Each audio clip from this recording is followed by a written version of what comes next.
Reverend as onye na no ni Okongwu delisi ife di iche so many people bia na my DM na asi m Okongwu Dibia about this thing na-ewu gbasatala Ebuka Obi nya nde Zion ọ na ya atụ ya ọnụ a na-ewu na family alenji na family alenji bia pia ka afa bia kwuo this is the time to bring them down.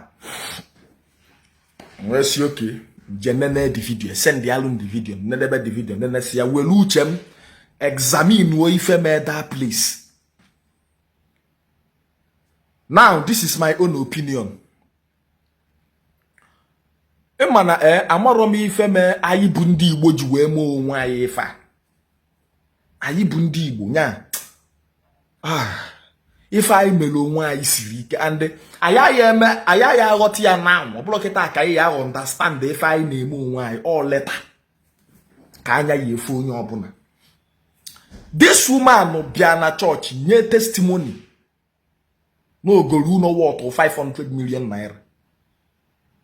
Onye obuna bia call ga akụkọ ezigbo ife, all you have to do is to be happy, appreciate ye nwa aṅụrị at that moment. Let others claim it.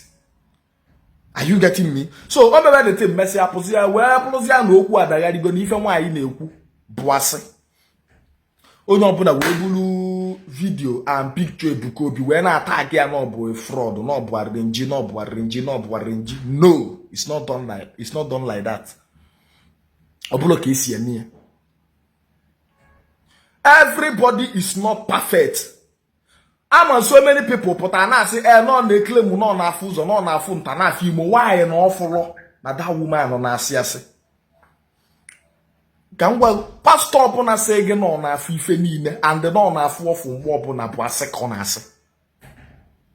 Mana that obula eziokwu na mmadụ dị ndụ ya na afụchasị ife niile na afụ everything mgbe ọbụla oyi eji mee ma na ị ga-anwụzi anwụ because mgbe ọbụla ọnwụ na-achọ igbu ị ga-afụ data ọnwụ fụ mgbe oyi eji bịa ma ka ihe esi dọji dị ọnwụ.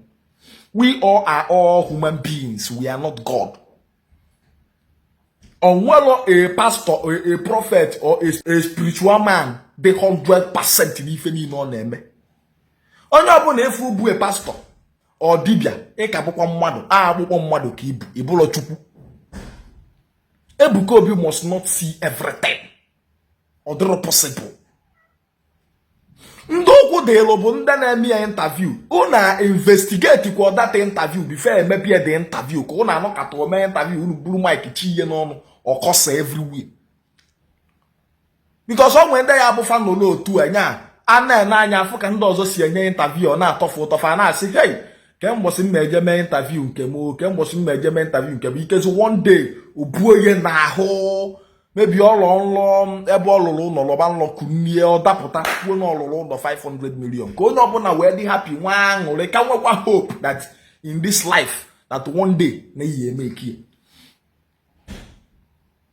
isi nwaanyị na Ebuka Obi afụrụ ya mmanụ asị ka ọ na-asị ọ na-afụ ya ọ bụ Chukwu is he God? Mgbe ọbụla ka prophet ji afụ ọfụ a na-enwe time for everything. Okay, this thing eme anyị nwabuzi ndị Igbo eburu ihe n'isi bugharị pịa na arrange no mee nke nwoke ị na-ebugharịzi ya na arrange na condemn the man oke egbuo ya tufuo egbuo Ebuka Obi na-atụfuo ya dị happy. Chetakwa na this man na condemn no mee nke a bụkwa onye Igbo o sokwa na ndị Igbo jidi ebube agụba. Where is the greatest man of all time in Igbo land? Ịya agụ ikwe Ebuka Obi oyi osokwa na ndị ihe eje na-anara aka. Check go to all Igbo people, all the pastors na-eme ọfụma na Nigeria ndị Igbo esoro ya.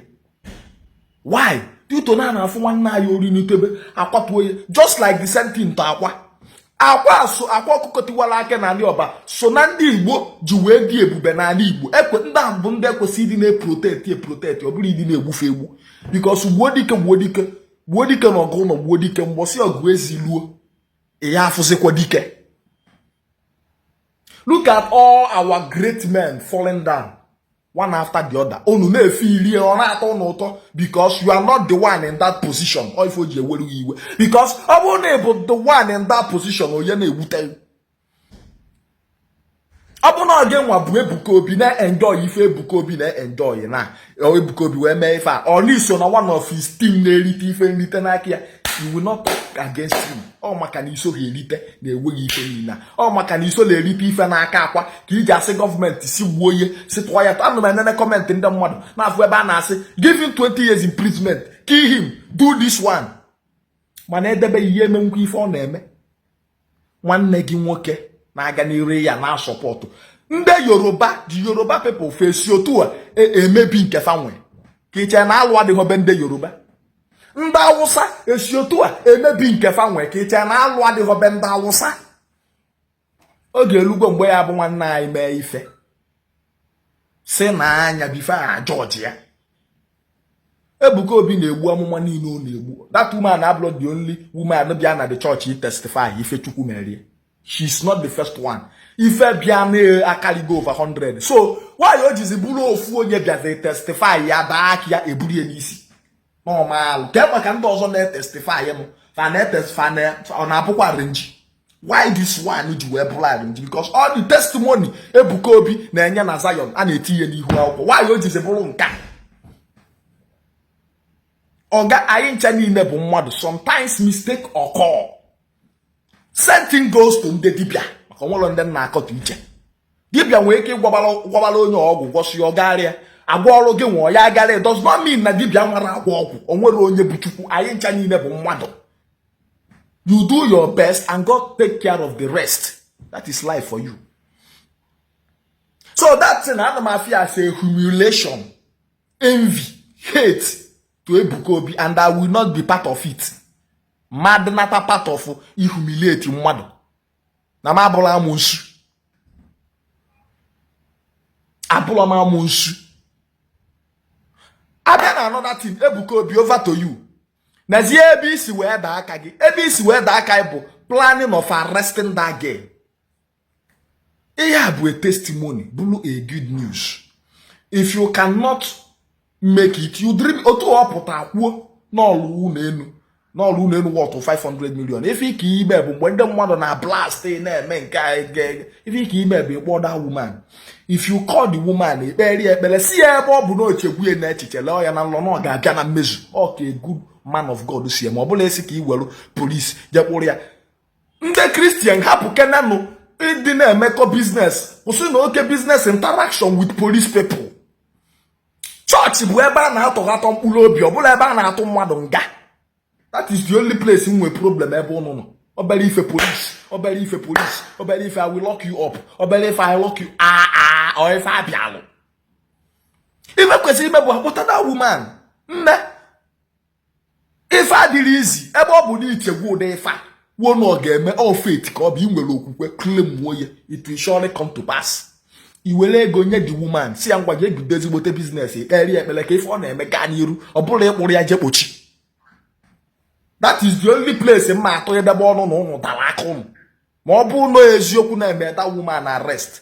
Ọ bụ na-asị good but ọ bụ na eziokwu Ebuka Obi I will advise you, ama na meru okwu gị nye advice, but I will advise you to go and release that woman.